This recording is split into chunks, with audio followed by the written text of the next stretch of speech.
अस्सलाम वालेकुम, very good evening to all of you. आप देख रहे हैं पसे पर्दा और मैं हूं नादिया नकी। साबिक चीफ जज गिलगित बल्तिस्तान राना शमीम साहब, आज वो केस इस्लामाबाद हाई कोर्ट में था जिसकी समाअत हुई और ये कहा गया कि राना शमीम समेत जो तमाम मुल्ज़िमान हैं उन पर जनवरी में फ़र्द जुर्म आयद कर दी जाएगी। राना शमीम साहब जब आज कोर्ट में पेश हो रहे थे उससे कबल उनसे सवाल पूछा गया कि जिस वक्त आप बयान हल्फी रिकॉर्ड करा रहे थे उस वक्त आप क्या अकेले थे? उन्होंने कहा मैं बिल्कुल अकेला था उस वक्त।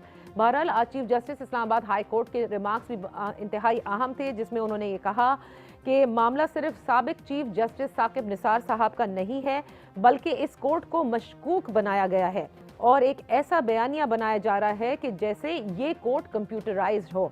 अदालत में आज ये समाअत हुई और अब 7 जनवरी को फ़र्द जुर्म आयद कर दी जाएगी। दूसरी जानिब शहबाज गिल साहब ने इस केस के हवाले से आपने देखा कि प्रॉपर्ली मीडिया पर आकर उन्होंने ये कहा कि ये फ़र्द जुर्म आयद करने का फ़ैसला कर लिया गया है और राना शमीम साहब को जो है वो नवाज शरीफ साहब ने इस ओहदे तक पहुंचाया था और शरीफ फैमिली जालसाजी के ज़रिए इसी तरह से अपने लोगों को अहम ओहदों पर फायज करती है। और साथ में उनका ये भी कहना था कि बहुत जल्द बड़े अहम शवाहिद जो हैं वो सामने आएंगे। दूसरी जानिब काबीना के इजलास का भी आज जिक्र कर ले, जहां पर एक जो पहली कौमी सलामती पॉलिसी है उसकी मंजूरी थी और इसके अलावा मिनी बजट के हवाले से जो है वो भी मंजूरी पेश करनी थी। जिस वक्त ब्रीफिंग हुई है काबीना के इजलास के बाद उस वक्त कौमी सलामती के हवाले से तो एक तफसील से ब्रीफिंग दी गई, लेकिन फवाद चौधरी साहब ने मिनी बजट के हवाले से कहा कि आज इस पर डिस्कशन हुआ है और चंद सवालों के जवाब हैं जो अभी आना बाकी हैं और उसके बाद उन्होंने कहा कि कौमी असेंबली में 2 से 3 दिन के अंदर ये पेश भी हो जाएगा और ये अप्रूव भी हो जाएगा, लेकिन इससे एक आम आवाम पर किसी किस्म का कोई असर नहीं पड़ेगा। साथ में उन्होंने ये भी कहा कि it is just an adjustment, it is not a mini budget. Shahbaz Sharif साहब लीडर ऑफ द ऑपोजिशन ये कह चुके हैं कि अगर मिनी बजट पास करती है हुकूमत तो आने वाला साल अवाम के लिए इंतहाई महंगा तरीन साल होगा, यानी महंगाई की जो शरह है वो यकीनन बहुत बढ़ जाएगी। बड़ी इंटरेस्टिंग ब्रीफिंग में जब सवालात पूछे गए नवाज शरीफ साहब से वापस आने के मुताल्लिक कि आजकल इस पे बड़ी चमगोइयाँ हैं, तो फवाद चौधरी साहब ने ये कहा कि वो खुद नहीं आएंगे, हुकूमत उनको खुद लेकर आएगी। साथ ही उनका ये भी कहना था कि आपने पहले साल में देखा कि किस तरह से मौलाना फजलुर रहमान कबाड़ लेकर इस्लामाबाद आ गए। साथ में उन्होंने ये भी कहा कि ऑपोजिशन हुकूमत क्या गिराएगी, एक्चुअल ऑपोजिशन तो इमरान खान साहब ने की है और हुकूमत गिराने के लिए इमरान खान साहब जैसा लीडर होना चाहिए। आज ज़रा हम इन्हीं 2 अमूर पर बात कर लेते हैं। एक तो राना शमीम केस के हवाले से जो फ़र्द जुर्म आयद की जा रही है उससे किस हद तक इस केस की या इस बयान हल्फी में जो नौयत है उस मंदरजात की वो किस तरह से मंतकी अंजाम तक पहुंच सकती है। और दूसरी जानिब हम बात करेंगे कि क्या वाकई मिनी बजट से किसी किस्म की महंगाई नहीं आएगी और क्या हुकूमत मिनी बजट पास कर सकेगी। इस सब पर बात करने के लिए अपने मोहतरम मेहमानों का तारुफ कराते चलूँ। सेनेटर सहर कामरान साहिबा, पाकिस्तान पीपल्स पार्टी से आपका ताल्लुक, thank you so much for joining us. हमारे साथ होंगे कौमी असेंबली के मेंबर पाकिस्तान तहरीक इंसाफ से मोहम्मद इब्राहिम खान साहब इस्लामाबाद स्टूडियो में और डॉक्टर निसार चीमा साहब कौमी असेंबली के मेंबर पाकिस्तान मुस्लिम लीग नून से। पहले हिस्से में जरा बात कर लेते हैं इब्राहिम खान साहब, राना शमीम केस में फर्द जुर्म का आयद हो जाना आपके नजदीक ये कितना अहम है? अब ये केस कितना अहम होता जा रहा है, क्योंकि कहीं भी बयान हल्फी से उन्होंने इनहराफ नहीं किया, ही स्टिल ओन्स दैट। जी बिल्कुल, जो बयान हल्फी दिया है उसको सब्सटेंशिएट नहीं कर सके और फिर जो प्राइवेट डिटेक्टिव ये जो है सिस्टम से जो एक और हमने एक इदारे की या एक उनसे वो करवाया गया था, तो वो क्लियर हो गया था उसमें कि ये फैब्रिकेशन है, इसको जोड़ के और ये बनाया गया और बड़ी रिनाउंड रिप्यूटेड फर्म थी वो जो फ्रांजिक की वो डिटेल्स को आइडेंटिफाई करती है।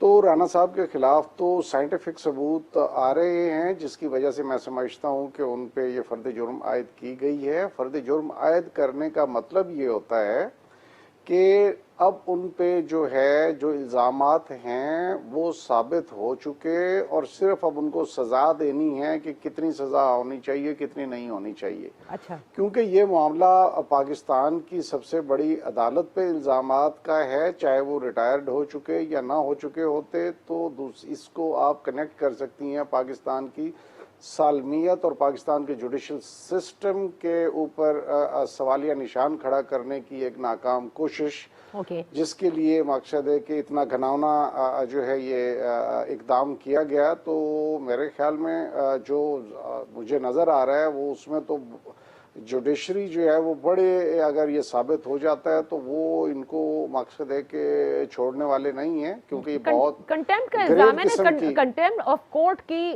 फर्द जुर्म आयद होगी ना, और कंटेम्प्ट ऑफ कोर्ट की सजा भी आपको इल्म है कि कुछ मतलब खैर वो डिपेंड करता है। गिलानी साहब की डिफरेंट थी और वैसे डिफरेंट अर्ज ये है जी, कंटेम्प्ट ऑफ कोर्ट जो है वो तो एक चीज हो गई, लेकिन ये पूरे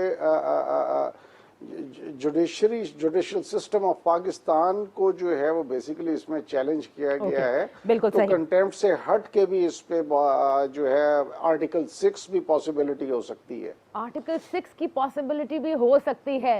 डॉक्टर निसार चीमा साहब, शरीफ खानदान के लिए राना शमीम साहब का बयान हल्फी और जो है वो इंतहाई अहमियत का हामिल है, क्योंकि मरीम नवाज साहिबा भी इसको उन शहादतों में शामिल कर चुकी हैं जो वो समझती हैं कि उनके वालिद के केस और उनके खिलाफ जो केसेस हैं उसके लिए ये बड़े अहम हैं। आपके नज़दीक फर्द जुर्म का आयद हो जाना क्या यही संगीनी शो करता है, और अब समझ में आएगा कि या तो उनका बयानिया जो है वो मजीद तकवीत पाएगा या फिर बड़ा कमज़ोर भी पड़ता जा सकता है? देखिए, गुजारिश ये है कि मैं तो समझता हूँ कि इस बारे में बिल्कुल दूर पानी का पानी होना चाहिए और इसकी मुकम्मल तहकीकात होनी चाहिए, और जिस तरह के इल्जाम जो हैं वो बड़ी संगीन है, इसमें कोई शक नहीं है। और इस हवाले से बिल्कुल इस मुकम्मल इसकी इन्वेस्टिगेशन और जिन साहब के बारे में है, चीफ जस्टिस ऑफ पाकिस्तान, साबिक चीफ जस्टिस पाकिस्तान साकिब निसार साहब, उनके बारे में तो ये है कि सबको पता है कि कुछ भी उनसे तवक्को की जा सकती थी, और वो तो उनके यानी स्टूडेंट लाइफ से लेके फिर बतौर जज उनका तो कॉन्डक्ट जो है वो तो सबके सामने है। तो ऐसे देखें, मैं कई बार गुजारिश करता हूँ कि जहाँ ये हकीकत है कि बड़े बड़े नामवर हमारे जज गुजरे हैं आला अदलिया में, जिन्होंने मुल्क का नाम, अदलिया का नाम, दूसरी तरफ ये है कि जस्टिस डोगर, जस्टिस इरशाद हुसैन खान, जस्टिस साकिब निसार जैसे लोग भी आए जो अदलिया की बेतौकीरी का बायस बने। देखिए, अब तो फर्द जुर्म आयद जब हो जाएगा तो the burden of the proof, the onus has to be by Rana Shamim साहब। अभी देखें, वो तो ये कि अभी कई बुरहान रहते हैं, अभी क्या कि जब सारी इन्वेस्टिगेशन होगी और सारा कुछ होगा तो मुझे यकीन है कि आला अदलिया इंसाफ करेगी, और जिन साहब के बारे में ये सारे इल्जामात हैं उनके बारे में मुकम्मल तहकीकात होंगी। आपने शहबाज गिल साहब का बयान देखा ना, शहबाज गिल साहब ने आज बयान भी दिया बाकायदा, और उन्होंने कहा कि शरीफ खानदान ने जालसाजी के जरिए इनको गिलगित बल्तिस्तान का चीफ जज बनाया और इसी तरह से डिफरेंट अहम ओहदों पर ये काम वो करते आए हैं, यानी शरीफ फैमिली। देखिए, मैं फिर ये कहूँगा कि क्या ये हकीकत नहीं है कि वो जो वीडियो जज जिनके बारे में, जिनके कॉन्डक्ट के बारे में सुप्रीम कोर्ट की ऑब्जर्वेशन ये थी कि उनका किरदार, कॉन्डक्ट ऐसा था कि उसके बारे में यानी सुप्रीम कोर्ट ने भी कहा कि हमारे सर शर्म से झुक गए। और दूसरी तरफ ये है कि ये भी हकीकत है कि वो जज जो है उन्होंने खुद ये कहा कि ये मुझे प्रेशराइज करते रहे साकिब निसार साहब ये सजा दिलवाने के लिए। तो अब ये सारी चीज़ें जो है अब रिकॉर्ड का हिस्सा है और ये इसकी मुकम्मल इंक्वायरी, इन्वेस्टिगेशन होनी चाहिए जी। अच्छा जी, सहर, आप इसको किस तरह से देखते हैं? बिकॉज पाकिस्तान की जाहिर है कि ये इस पॉलिटिकल सिनेरियो के अंदर स्पेशली ऑपोजिशन जिस किस्म की मौजूदा हुकूमत के ऊपर इल्ज़ाम लगाती आई है, जिस दिन से ये मार्जे वो कहते हैं मार्जे वजूद में आए, कभी आप लोगों ने इनको सिलेक्टेड कहा, कभी कुछ कहा, राना शमीम साहब का जो ये बयान हल्फी है, अगर इसमें सदाकत है, अब तो जाहिर है जब ट्रायल होगा तो फिर बहुत सारी चीज़ें सामने आ सकती हैं और फिर समझ में आएगा कि जब मंतकी अंजाम तक पहुंचते हैं। But do you see that in isolation of all the allegations that the opposition has been putting on the current government? देखिए बात ये नादिया, पाकिस्तान की जो अदालती तारीख है वो कोई इतनी अच्छी नहीं रही। यानी हमारे सामने बड़ा तल्ख माज़ी है। हमारे सामने शहीद जुल्फ़िकार अली भुट्टो का अदालती कत्ल भी है। हमारे पास उसके बाद वो शवाहिद भी हैं, वो ऑडियो लीक्स भी हैं, यहाँ से जो है हमें ये पता लगा कि कॉन्स्पिरेसीज़ हुई और हमारे सामने आज भी है। तो ये कि हमें नज़र आता है कि बहुत तज़ाद नज़र आता है, बहुत सारे ऐसे बातें हैं जिनके ऊपर मुझे तो कहते हुए ज़रा सा खौफ होता है, पता नहीं लगता कि किस चीज़ पे कंटेम्प्ट हो जाए, क्योंकि हम तो बड़े जो है ना कमज़ोर लोग हैं और अदालतें बहुत मजबूत हैं। तो हमने देखा कि अदालतें जो हैं वो डिक्टेटरशिप को और मार्शल लॉ को वैलिडेट भी करती रहीं, हमारा कॉन्स्टिट्यूशन एब्रोगेट भी होता रहा।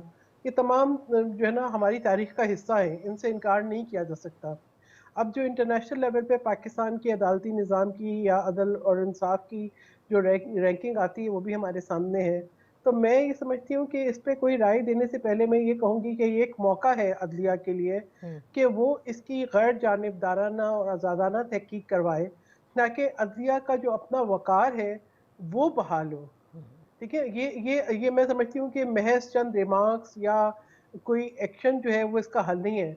इसका हल ये है कि बिल्कुल गैर जानिबदारी के साथ इसकी जो है इन्वेस्टिगेशन हो, ये सामने आए क्या वाकई ऐसा हुआ कि जो है वो अदलिया के फैसलों पे कोई असरअंदाज हुआ है या ये फैसले जो है किसी खास तनाजुर में कराए गए। तो ये चीज़ मैं समझती हूँ कि इसकी गैर जानिबदाराना इन्वेस्टिगेशन और इसका फैसला ये अदलिया के वक़ार को जो है मैं समझती हूँ बुलंद करेगा, अवाम का एतमाद बहाल करेगा और ये अदलिया की अपनी एग्जिस्टेंस के लिए बहुत ज़रूरी है। बाकी ये कि देखिए हम सब इस माशरे के फ़र्द हैं, चाहे किसी भी ओहदे के ऊपर हो, अगर बाकी तमाम इदारों की अकाउंटेबिलिटी हो सकती है तो फिर मैं ये कहूँ कि कोई इदारा जो है इससे बालातर है, ये होना नहीं चाहिए। सवाल तो उठाया जा सकता है और सवाल उठाने में कंटेम्प्ट भी नहीं होनी चाहिए कि आपके एक हुक्म के ऊपर जो है एक इमारत गिर जाती है, मिसमार हो जाती है, एक रेगुलराइज हो जाता है। तो आप ही बोलें कि एक ऐसे आम पाकिस्तानी शहरी मैं अपने ज़हन में उठने वाले सवालों को दफन कर दूँ, ये नहीं हो सकता। ये नहीं हो ठीक सकता। है? तो हाँ। सहर, आपने जिस तरह कहा ना कि अदलिया ने अपनी साख, क्योंकि उसकी साख के ऊपर ज़ाहिर है सवाल उठाए गए हैं, और यही बात चीफ जस्टिस अतहर मिनल्ला साहब ने कही कि ये सिटिंग हाई कोर्ट के ऊपर, और उसको एक बयानिया जो है वो बनाया जा रहा है कि जैसे कि ये अदालत कंप्यूटराइज हो। बहरहाल अब क्योंकि फर्द जुर्म आयद करने की तारीख भी दी गई है। नादिया मुझे एक जी कमेंट और कहने दें। जी। जिस दिन पाकिस्तान के एक आम शहरी का ये एतमाद हासिल हो गया कि मैं अगर अदालतों को रुजू करूं तो मुझे बर वक्त इंसाफ मिल जाएगा, उस दिन अदलिया का वक़ार बहाल होगा। वरना चंद सियासी केसेस के ऊपर या चंद हाई प्रोफाइल केसेस के ऊपर जो है अदलिया अपना एतमाद बहाल नहीं कर सकती। ये आपने बहुत अच्छी बात कही। मैं एक छोटी सी ब्रेक लेती हूँ, ब्रेक से वापस आकर हुकूमत के लिए मिनी बजट जो है वो कितना मुश्किल काम है इस वक्त, इसलिए क्योंकि इत्तेहादी भी हैं, ऑपोजिशन भी तुली बैठी है, लेकिन हुकूमत ये भी कहती है कि मिनी बजट से आम आदमी पर असर नहीं पड़ेगा। क्या कहेंगे मेरे तीनों मेहमान right after this very short break.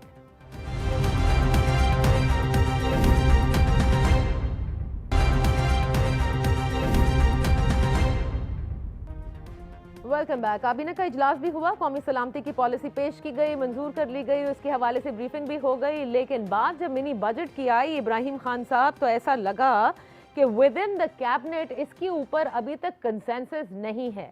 यानी आपको इल्म है कि मिनी बजट आने से आप लोगों का जो पॉपुलैरिटी ग्राफ है वो कहाँ तक जा सकता है और वाकईतन कितनी मुश्किल हो सकती है। देखें, इसमें कोई शक वाली बात नहीं है कि अगर इसका डायरेक्ट अवाम पे कोई असरात आते हैं अल्टीमेटली और लोगों को उसका बोझ उठाना पड़ता है, तो डेफिनेटली मैं समझता हूँ कि वो ग्राफ पे भी असर पड़ेगा और मामलात भी मज़ीद वो महंगाई की तरफ जाएंगे।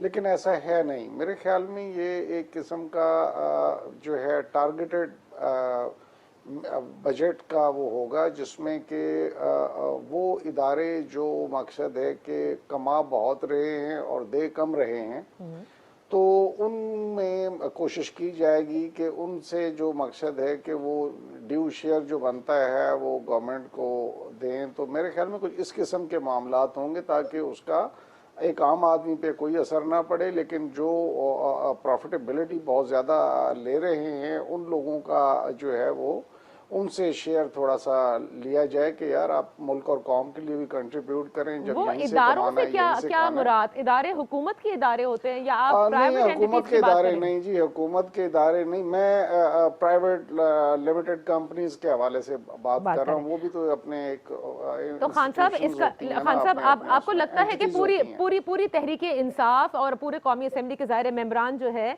वो ये समझते हैं कि मिनी बजट और इस किस्म की एडजस्टमेंट जैसे आप लोग कह रहे हैं वो होनी चाहिए इस माहौल में? देखिए, टैक्स कलेक्शन के लिए तो बिल्कुल होनी चाहिए, जिसका एक आम और गरीब आदमी पे असर ना पड़े।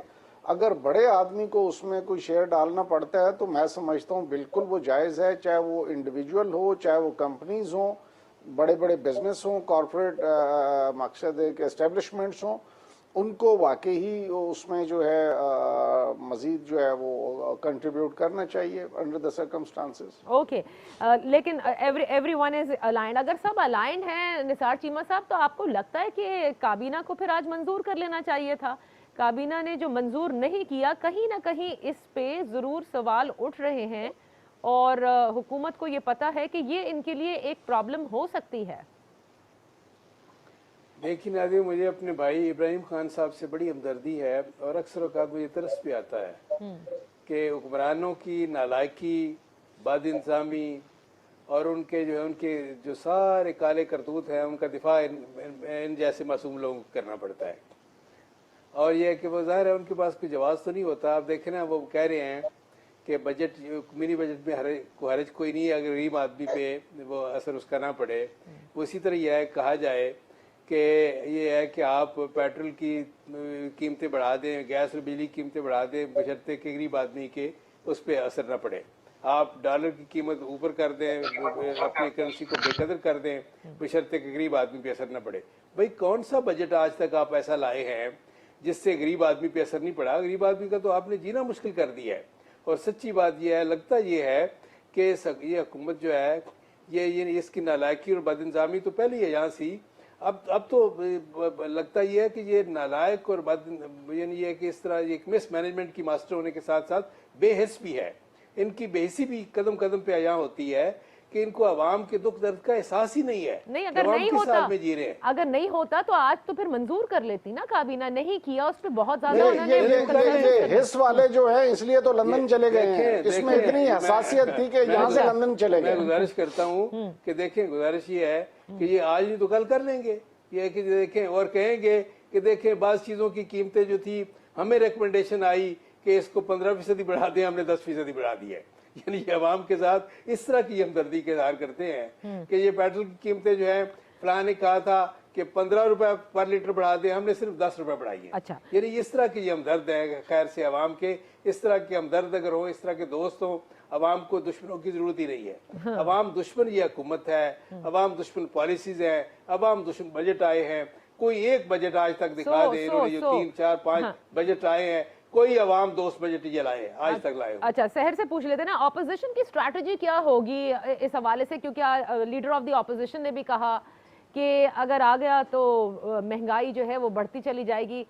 एज ऑपोजिशन क्या सोच रहे हैं आप लोग? वो तो एक अलग बात है कि 5 जनवरी से बिलावल भुट्टो जरदारी साहब ने कल कहा कि वो लाहौर से आगाज होगा इस हुकूमत के जाने का, but talking about this mini budget, मैं तो ये सोच रही हूँ इमरान खान अहमद नियाज़ी साहब के लिए वक्त आ गया है कि दोबारा कंटेनर पे खड़े होकर बिल जलाएं, अपने आप को बुरा भला कहें और बताएं कि जी कितनी उन्होंने आजमाइशों में इजाफा कर दिया। दोबारा खड़े होकर बोलें कि जी हुंडी से पैसा भेजो, दोबारा बोलें कि जी मेरी हुकूमत के खिलाफ से नाफरमानी की जो है कोई मूवमेंट चलाओ। ऐसा ही वक्त है ना। मुझे तो खुद इब्राहिम साहब भी जो है कंफ्यूज नज़र आ रहे हैं, शायद का लफ्ज़ इस्तेमाल कर रहे हैं। शायद ही क्या बात है? यानी आप बोलें कि जी आप इंडस्ट्रीज़ पे टैक्स डालेंगे, इंडस्ट्रीज़ जो है वो अपनी प्रोडक्शन की कीमत बढ़ा देंगी, असर तो दोबारा आवाम पे पड़ेगा। देखिए, जो भी अपोजिशन जमातें, स्पेशली पाकिस्तान पीपल्स पार्टी, हमारे तो जो है ताल्लुक अवाम के साथ है। हमें तो अवाम की जो मुश्किलात हैं और उनके साथ खड़े होना है, उनकी आवाज़ में आवाज़ मिलानी है। अब बताएं कि क्या हम बैठ के देखते रहें कि पाकिस्तान कोई तबाही के दहाने पे लेके जा रहे हैं और हम चुप करके बैठे? पार्लियामेंट को ये एतमाद में नहीं लेना चाहते, पार्लियामेंट से ये बात नहीं करना चाहते, ये IMF से इनकी क्या शराइत है ये बताना नहीं चाहते। ये कर क्या रहे हैं भाई? आपने तो ये तो इमरान खान अहमद नियाज़ी साहब ने पहला जब बरतरफ किया था फाइनेंस मिनिस्टर तो बता दिया था कि नालायक टीम है, दोबारा किया तो फिर बताया कि और नालायक टीम है, फिर किया तो बोला ना अहल टीम है। अब बताएं कि फिर कहते हैं कि कभी कहते हैं माफिया है, अब बताएं कि जी क्या टीम है ये सिलेक्टेड टीम जो आप लेकर आए? जितनी तवज्जो, जितनी रिसोर्सेज, जितना वक्त ये बर्बाद करते हैं इनके जो तर्जुमान है गाली गलोच में और जो है हिजान अंगेजी में, अगर उसका आधा भी ये इस बात पे फोकस करते कि हम कोई बेहतर कारकर्दगी दिखाएं तो मैं समझती हूँ कि कोई कारकर्दगी बेहतर हो जाती। ये काबीना का इजलास इसलिए नहीं करते कि ये इसके अंदर अवाम के मसाइल डिस्कस करें, ये इसलिए करते हैं कि ये डिस्कस करें कि किस तरीके से हम अपोजिशन के लिए मजीद मुश्किलात खड़ा करें, अच्छा। किस तरह हम अवाम से मजीद झूठ बोले, अच्छा। किस तरह से ये फ्रॉड तो हुकूमत चलने दें। ये इनका टोटल जो है ना। अच्छा, इब्राहिम खान साहब इसके ऊपर रिस्पॉन्ड करना चाह रहे हैं। जी इब्राहिम खान साहब, क्योंकि देखिए इत्तेहादियों ने भी ये कहा है कि वो इस मुसव्वदे को पहले पढ़ेंगे, so there is a problem. ऐसा नहीं है कि ये सालाना बजट रिस्पॉन्ड करें ना जी। एक इस बात का भी रिस्पॉन्स दे दें कि वो लोग जो अपने हल्के से इलेक्शन जीत के आते हैं वो PTI के टिकट के लिए लेके दोबारा अपने हल्कों में नहीं जा सकेंगे। इस वक्त जो अवाम के अंदर जो इस वक्त गम गुस्सा है और जो उनकी मुश्किलात है, आपकी मिडिल क्लास कोलैप्स कर चुकी है भाई। तो इब्राहिम खान साहब खुद अगर अपने हल्के में नहीं जाना चाहेंगे नहीं, ये तो इनके सोचने की बात है ना। ये तो आप इस वक्त तज्जिया कर रही हैं, but let him speak and speak on behalf of PTI। जी इब्राहिम साहब, मैं सिर्फ इतना सा कहना चाह रहा था कि हुंडी के हवाले से बता रही थी, वाकई इनकी एक्सपर्टीज है फलूदे और पापड़ वालों की, तो ये सही फरमा रही थी। और जहां तक गवर्नमेंट का ताल्लुक है तो गवर्नमेंट तो ये सोचती है कि वो हाल ये कर रहे हैं, ये मुत्तहिदा अपोजिशन इस वक्त जो कूफे वालों ने किया था कि सब कुछ करने के बाद अब जो है वो कि हम बेगुनाह हैं और हम जो है वो बिल्कुल जो है इसमें हमारा कोई ताल्लुक नहीं है। इस मुल्क के साथ जो बिगाड़ इन्होंने 73 सालों में किया है वो सबके सामने है, किसी से ढकी चुकी भी बात नहीं। बुरे वक्त आए हैं और ये कोविड इसमें बड़ा पार्ट प्ले कर गया है। इन चीजों की वजह से मामलात जो हैं वो तंगी की तरफ हैं और पूरी दुनिया में ये महंगाई का जो है वो एक तूफान है। लेकिन अल्टीमेटली खान साहब एक चीज बताइएगा ना। अभी खैबर पख्तूनख्वा के अंदर जो फर्स्ट मरहला हुआ उसमें आप लोगों की नाकामी हुई, उसकी वजह पार्शली महंगाई भी थी, चंद वज़रा ने ये कहा है। ऐसे में आप समझते हैं कि इत्तेहादी, क्योंकि वो भी इस बात को समझते हैं कि महंगाई है, वो आप लोगों का साथ देंगे? क्योंकि मिनी बजट अगर पास ना हुआ तो जाहिर है हुकूमत के लिए ये प्रॉब्लम हो सकती है। देखें, सबसे पहली बात तो ये है कि KP के इलेक्शन से आप दो चीजें अक्स कर लें। पहला कि ये पहली डेमोक्रेटिक गवर्नमेंट है जिसने के full fledge grass root level पे डेवोल्यूशन ऑफ पावर को इंश्योर किया है और फ्री एंड फेयर इलेक्शन करवाए हैं। इनकी तरह नहीं है कि हार जाएं तो जी ये सिलेक्टेड हो गए और गड़बड़ हो गई और जीत जाएं तो जय देखें जी हमारी पॉपुलैरिटी कितनी है। लेकिन उसमें भी आप देखें कि ये इन दोनों जमातों को 3-3 सीटें मिली हैं, मेरे ख्याल में उससे ज्यादा नहीं, जो अपने आप को पाकिस्तान की बड़ी जमातें क्लेम कर रही हैं। अब वहां पे हुआ ये है कि हमारे जो इंटरनल पार्टी पॉलिटिक्स थी उसका भी काफी किरदार है कि वो विद इन द पार्टी ठीक है। ये जवाब आप लोग पेश कर रहे हैं, लेकिन खान साहब क्या वजह है कि पूरी जमात, जितने लोग से भी बात होती है, महंगाई के हवाले से आप लोग या यकीन नहीं करते कि महंगाई है, या ये सब लोग गलत कहते हैं कि महंगाई नहीं है? जी नहीं, भर के जैसा नहीं है, हम बिल्कुल एडमिट करते हैं महंगाई है। और उस महंगाई से मैंने तो एक नहीं काफी प्रोग्राम्स में ये बताया है कि हमारे दो तबके जो हैं, एक हमारा मजदूर और एक हमारा सैलरीड क्लास जो है जी, उसको बहुत ज्यादा इफेक्ट हुआ है, क्योंकि महंगाई की वजह से उनकी जो आमदन थी वो उस हिसाब से नहीं बढ़ सकी। तो जिसके लिए फिर प्राइम मिनिस्टर साहब ने जो टारगेटेड सब्सिडी ला रहे हैं उसमें इन्हीं दो क्लासेस को सामने रख के वो कर रहे हैं ताकि इनको ease of purchase of essentials जो है, एसेंशियल फॉर लाइफ जो चीजें हैं, खाने पीने की, उनमें उनके लिए आसानी पैदा हो। हमें पूरा तदारुक है। दूसरा, मेरी बहन फरमा रही थी कि अपने हलके में नहीं जा सकते। मैं आपको हल्फन कह सकता हूं मेरी बहन कि मैं अभी भी जाता हूं तो मेरे पास टाइम नहीं होता। लोग ज्वाइनिंग्स दे रहे हैं, आपकी जमात से भी और मेरे भाई साहब बैठे हुए हैं इनकी जमात से भी, और मैं इनके साबिक वजीर आजम को हरा के आया हुआ हूं। तो मुझे थोड़ा सा क्रेडिट दे दें जो मैं बात कर रहा हूं। साउथ पंजाब में क्योंकि मोस्टली जो है किसानों का इलाका है, वहां पर किसानों को उनकी फसलों की फुल फ्लेज जो है वो मिली है, उनका फसलों की कीमतें। तो हमारे साथ किसान साउथ पंजाब में बहुत कंफर्टेबल है। हाँ भाई, आज तो किसान पॉलिसी के हवाले से खुसरो बख्तियार साहब ने बड़ी ब्रीफिंग भी दी है। सो इतने भी बुरे हालात नहीं है निसार चीमा साहब कि डराए जाएं आप लोग हर दिन आकर टेलीविजन के ऊपर, जैसे कि पीटीआई कहती है सब ठीक है, महंगाई इतनी नहीं है, मोटरसाइकिलें भी बिक रही हैं, गाड़ियां भी बिक रही हैं। फवाद चौधरी साहब ने कहा है थोड़ा सा प्रॉब्लम, उन्होंने कहा सैलरीड क्लास को जरूर है, लेकिन बाकी जैसे जो बेचारे गरीब हैं उनके लिए इन्होंने इतना एहसास प्रोग्राम, शेल्टर, सब कुछ रखा हुआ है। सो आपके साथ आप हमेशा कहते हैं पीटीआई के बहुत सारे लोग आप लोगों में आना चाहते हैं। अगर ऐसा ही है तो फिर मिनी बजट पास करने में वो आपका साथ देंगे, इनका साथ देंगे?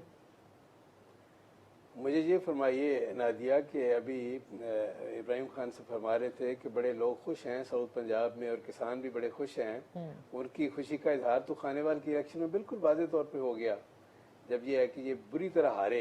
ये इनकी अपनी सीट थी पुरानी, अंदाजा कर लें।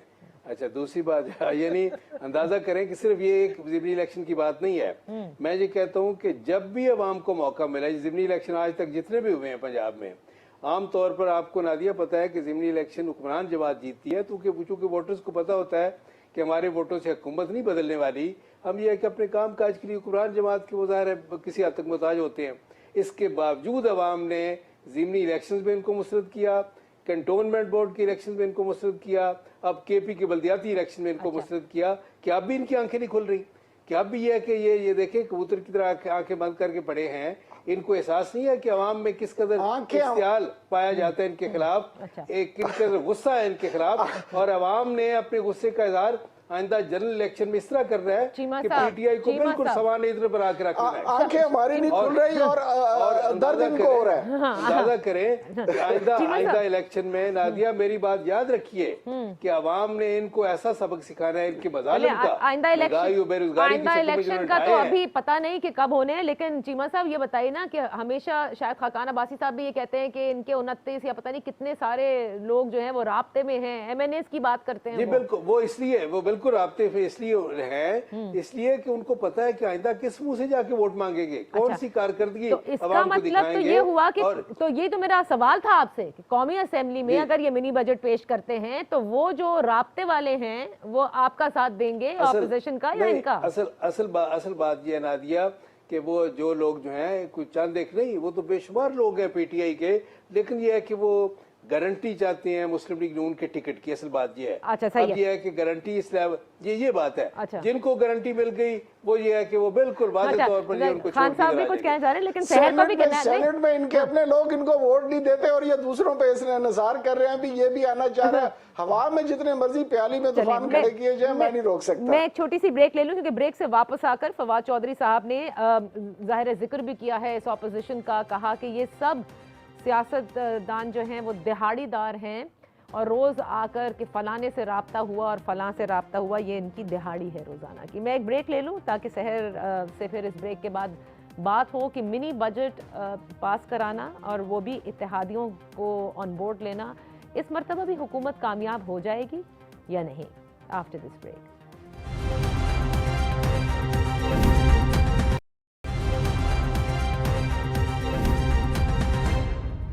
Welcome back. Senator Sahar Kamran साहिबा, मोहम्मद इब्राहिम खान साहब और डॉक्टर निसार चीमा साहब इस गुफ्तगू में शरीक है। बात हो रही है मिनी बजट के हवाले से। ऑपोजिशन इतनी तनकीद करती है सहर कामरान साहिबा, और ऐसा लगता है कि हुकूमत आज गई कल गई, हालात बहुत बुरे, अवाम बड़ी परेशान। लेकिन देखिए जितने भी अहम मामलात हैं या अहम कानून साजी है, joint session of the parliament हुआ, बहुत कुछ हो गया। हुकूमत जो है वो emerges from every you know I would say every trouble. देखिए पहली बात ये तो मैं नादिया ज़रूर, क्योंकि इब्राहिम साहब ने सेनेट के इलेक्शन की बात की, जिस तरीके से आपने 7 वोट को जो है ना गायब किया, आपने जो है मतलब खाम खाई एक गलत तरीके से इनको गलत करार दिया, ये सामने है, इस पे फैसला आ भी जाएगा।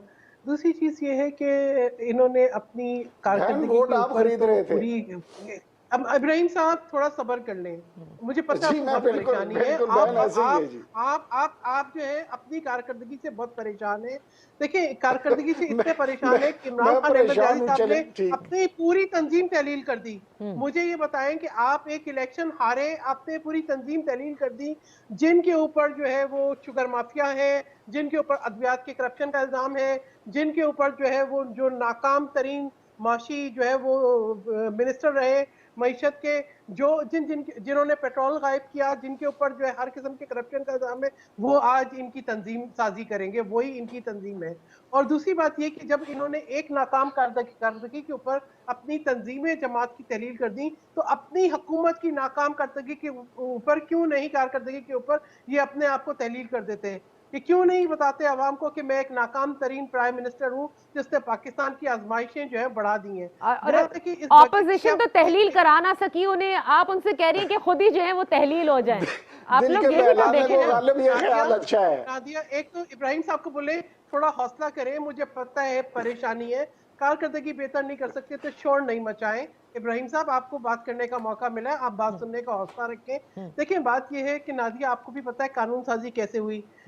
हर हर इलेक्शन जो इनकी कानून साजी होती है पार्लियामेंट में जो है वो पेश करने से पहले इनके इत्तेहादी, इनके अपने मेंबर्स जो है वो खिलाफात का जिक्र करते हैं, वो सामने आके बात करते हैं और उसके बाद जो है एक खुफिया ताकत छू मंतर सारे कानून पास हो जाते हैं। और अभी मैं देखती हूँ कि इस मिनी बजट का बर्डन कौन उठाएगा।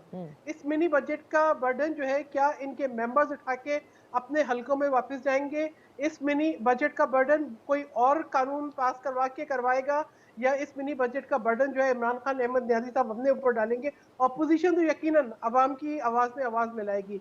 ये जिस तरीके से जो है हमने तो पहले बताया था, हमने पहले ये कहा था इनको बजट पास कराते हुए भी कि आप मिनी बजट लाएंगे, तो इन्होंने कहा हम नहीं लाएंगे, सामने आ गया। ये आईएमएफ के साथ इनके क्या मुआहदे हैं, इनको कुछ एहसास ही नहीं है कि ग्राउंड रियलिटीज क्या है, इनको कुछ एहसास ही नहीं है कि इन्होंने महंगाई का कैसा अच्छा है, इनको कुछ एहसास ही नहीं है। Sahar, let's take it from here. आपने कहा कि जिस तरह से कानून साजी होती है, जिस तरह से ये बजट की भी पता नहीं किस तरह से कौन सी खुफिया ताकत है जो सब कुछ पास भी हो जाता है, ये खुफिया ताकत को मिनी बजट के पास होने में भी आप उनका कलीदी किरदार देख रही हैं, या इस दफा खुफिया ताकत कहीं चली गई है? देखिए ये तो अभी हम बैठ के देखेंगे ना कि क्या अब मजीद कोई इसका बर्डन अपने ऊपर लेने के लिए तैयार है। क्या अभी भी इनकी नाकामी, नाअहली और महंगाई का बर्डन कोई और अपने ऊपर लेगा?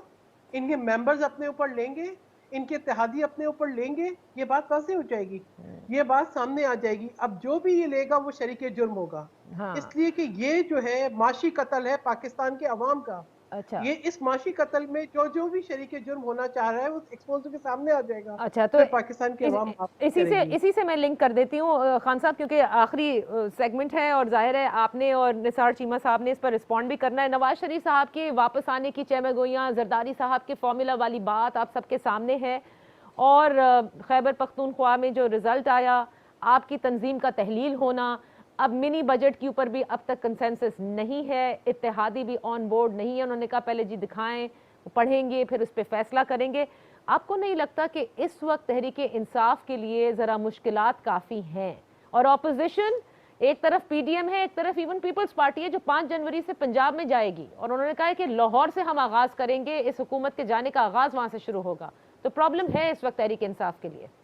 मैं सिर्फ इतना कहूँगा कि दोनों पार्टी की जो लीडरशिप है, दोनों पार्टी के जो मेन ख़ानदान हैं, इन दोनों पार्टियों को चलाने वाले, इनको इतना अवाम का दर्द है, इतना दर्द है कि 2010 का जब सैलाब आया, पूरा जनूबी पंजाब डूब गया था, तो उस वक्त जो है जरदारी साहब अपने बच्चों के साथ सरे वो जो महल उन्होंने कुछ शैटो ख़रीदा था फ्रांस में, उसमें उससे पहले जो है सरे महल, इधर से एवन फील्ड वाले, मकसद है इनको इतना अवाम का दर्द है, इतना अवाम का दर्द है कि कुछ मजीद महल्लात की शायद ज़रूरत पड़ रही हो, वो अपनी जगह पे। लेकिन जहाँ तक ताल्लुक है हमारा, आपने देखा है कि हर वक्त जब इन्होंने बड़े बड़े टॉल क्लेम्स किए कि जी हम ये कर देंगे और ये गवर्नमेंट गई और वो गई, हमने आपके सामने लेजिस्लेशन में भी जिस वक्त इन्होंने चैलेंज किया है with the grace of Allah Almighty, वो हम उसमें कामयाब हुए हैं और हम आगे मजीद आने वाले वक्त में भी आप देखेंगी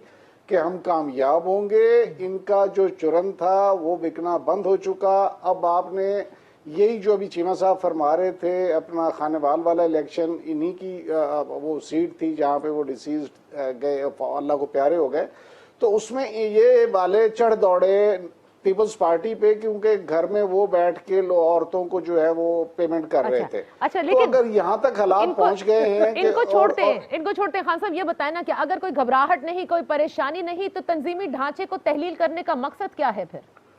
देखिए, तंजीमी ढांचे को बिल्कुल हम, घबराहट का इससे क्या ताल्लुक है? अगर आप अपनी स्ट्रेटेजी को या रिस्ट्रक्चर करने को अब हम इनसे पूछेंगे कि हमने क्या करना है क्या नहीं करना, हमारी गवर्नमेंट है, हम लोगों के वोट से आए हैं, हम बैठ के और अपनी पार्टी के अंदर हमें इख्तियारात हैं कि हम क्या कर सकते हैं, हम क्या नहीं कर सकते, या हमने ओपोजिशन से डिक्टेशन लेनी है कि अपनी पार्टी के अंदर भी हम जो है रीऑर्गेनाइज नहीं कर सकते। ये कहाँ की बात हुई? मकसद है कि इनकी इन बातों में भी मुझे मकसद है, और उससे उसको रिलेट कर देना कि जी घबराहट है, तो भाई ये घबराहट मकसद है कि आपको तो बहुत ज्यादा होती रही है। मकसद है कि जो लोग बीबी के लॉयलिस्ट थे उनको मकसद है कि उठा के एक तरफ फेंका जरदारी साहब ने उनकी शहादत के बाद, और वो रुल गया बेचारे। अच्छा, अब मेरे पास वक्त बहुत कम है, निसार चीमा साहब को जरा रिस्पॉन्ड करने दें। नादिया, ये घबराहट बोल रही है, घबराहट। अच्छा जी, निसार चीमा साहब, देखिए इनका पूरा हक है कि वो तंजीमी ढांचे को कुछ भी करें, and it does not reflect any kind of worry. इनका हक है, कर रहे हैं, कुछ नहीं, कोई परवाह नहीं है, आप लोग कुछ नहीं कर सकते। आज फवाद चौधरी साहब ने भी कहा कि इनमें दम नहीं है, कबाड़ लेकर आ जाते हैं इस्लामाबाद। नहीं, तंजीमी ढांचे के वाले से मैं ये कहूंगा कि ये तो नादिया ढांचा ही ढांचा है, तंजीम तो कहीं नजर नहीं आती।